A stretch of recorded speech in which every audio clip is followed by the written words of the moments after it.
Hi all you beautiful people, welcome to Amor and Care, NDIS Cracking the Code. I am your host Moara and we're here with another Q&A today.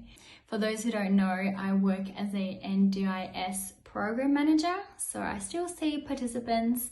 I do provide training for occupational therapists, psychologists, counselors. I used to do training for specialist support coordinators, support workers, admin, report writing, auditing, anything and everything. So this is why I'm so passionate about our weekly Q&As, because the more information that I give out to you ends up making my job easier. And I do believe that information is power. So the more that we give out, the better the scheme can work, which means there's a better result for all the participants out there, the families, the informal supports, and also the providers as well, because it ends up making your job a lot easier and more enjoyable. Instead of you having to focus a lot of your billable hours calling the NDIS or spending time discussing and debating with other providers about who's right and who's wrong, you can actually dedicate that time with your participants, so everybody wins. Today's question is, as a health practitioner, what is the best option, to become registered with NDIS or to only see self-managed participants? Firstly, to answer that question, if you are a private owner and you don't want to become registered with NDIS, you can in fact see self-managed and plan-managed participants. So you do have those two choices.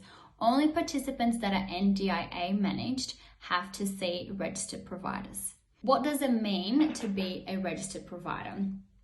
It's quite a lengthy process. It is free to register with the NDIS. However, they do require that you have an audit and you do have to pay for that audit yourself. The smaller the company, the cheaper the auditing is, and the more complex and more staff and more services you provide, the higher the cost. The first step in deciding if registering with the NDIS is the right path for you is knowing if your service is actually eligible with the NDIS guidelines. Do you provide a service that is best funded through NDIS? In order to know if your services are compatible with NDIS funding and registration, you can go onto NDS website, so www.nds.org.au. NDS stands for National Disability Services, which is a Department of Communities body that provides free resources. You can also call the 1-800 number to discuss your business. I understand that you might not get the best person on the line, but you can certainly request to speak to a team leader and have a little chat about what kind of services you provide, and they should be able to give you some guidance whether that does or does not meet the requirements. An example of this would be a yoga instructor. Even though NDIS funds Pilates, it does not actually see yoga as a evidence-based therapy yet.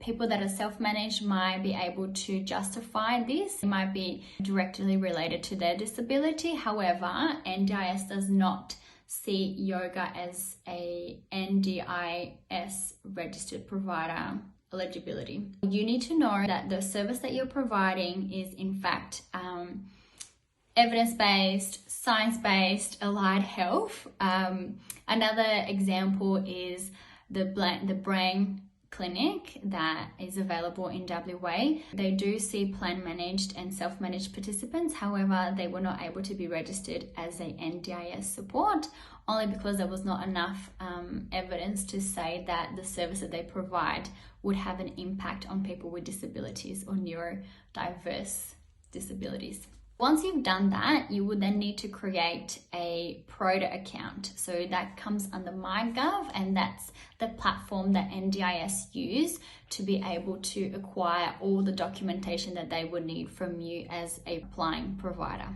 A PRODA account is a provider digital access. This is where you submit things to the NDIS and they can also communicate with you through messages. This is where you also lodge complaints, and eventually if you do become an NDIS registered provider, this is where you'll create your service bookings. This is where you put your invoices in, receive payment, and register any of your employees who will need to meet the NDIS screening check requirements.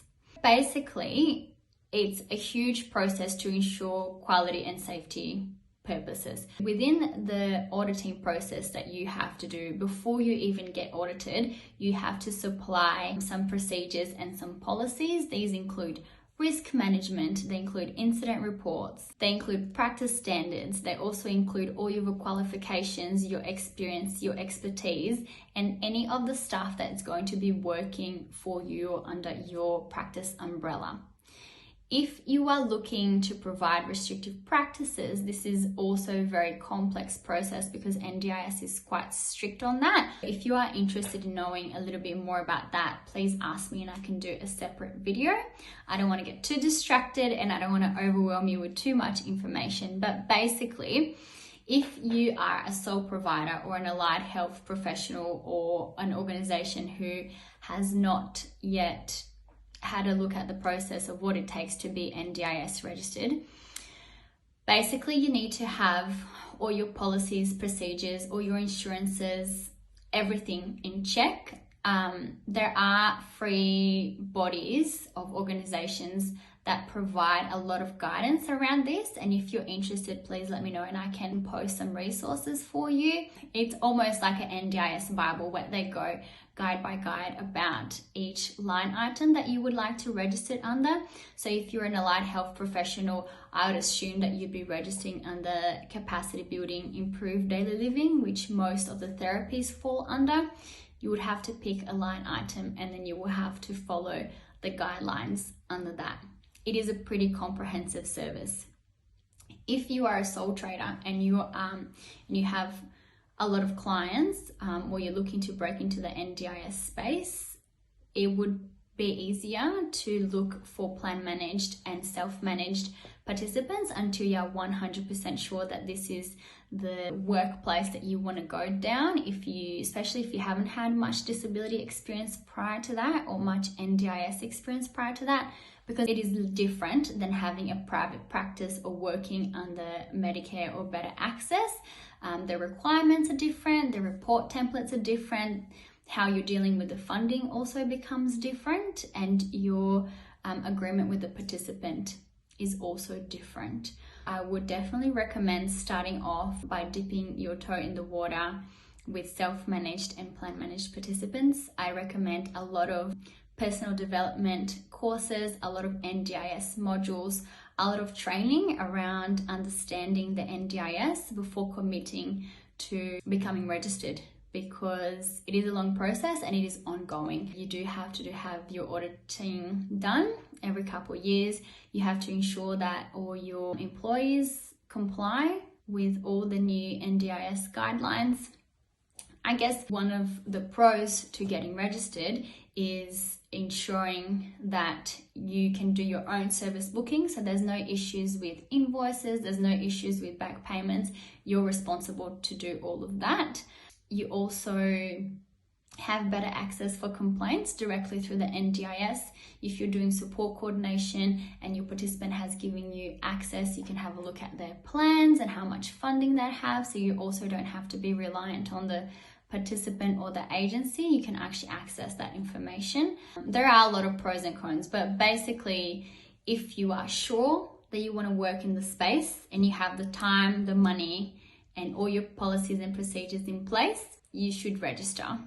If not, and you're happy to just start working, there are plenty of self-managed and plan-managed participants out there. There's plenty of support and service agreements that you can put in place and some strategies to ensure that you get your invoices paid on time. Basically, it's up to you how much time and effort and what your target market is. People that are NDIA managed are usually more complex participants, usually participants that are managed by a family member or a guardian are definitely public guardians choose to have NDIA managed because they know that the providers go through this huge process to get registered. So they trust that they will be providing a quality service, which is not always the case because a lot of non-registered providers also have a better niche and provide a more personalized approach. So it is completely up to you as an allied health professional where your choices lie. Lastly, I think all I wanted to add is that there are other options. So there are third-party providers that allow unregistered providers to work under them as a contractor. So for example, if I'm an occupational therapist and I'm not registered, I can subcontract to a registered provider, provide all my qualifications, my insurance, and then that provider who is registered takes a cut of my billable hours and therefore allows me to service NDIA participants without having to do the audit myself. So it would be like a contractor, which is something that you can also dip your toes into if you're not sure and want to experience this. I know this is a lot of information. I know that you might be sitting at home going, oh, this is too much. So if it is, please give me some feedback. Please ask me to expand on what you need to know, what you want to know. I would love to hear from you. I hope that this has been helpful. And if you have any questions, any case studies, anything, this is what I'm here for. The more I help you, the more I get in return, and helping my participants to receive a better service overall. So please reach out and thank you. We'll see you next time.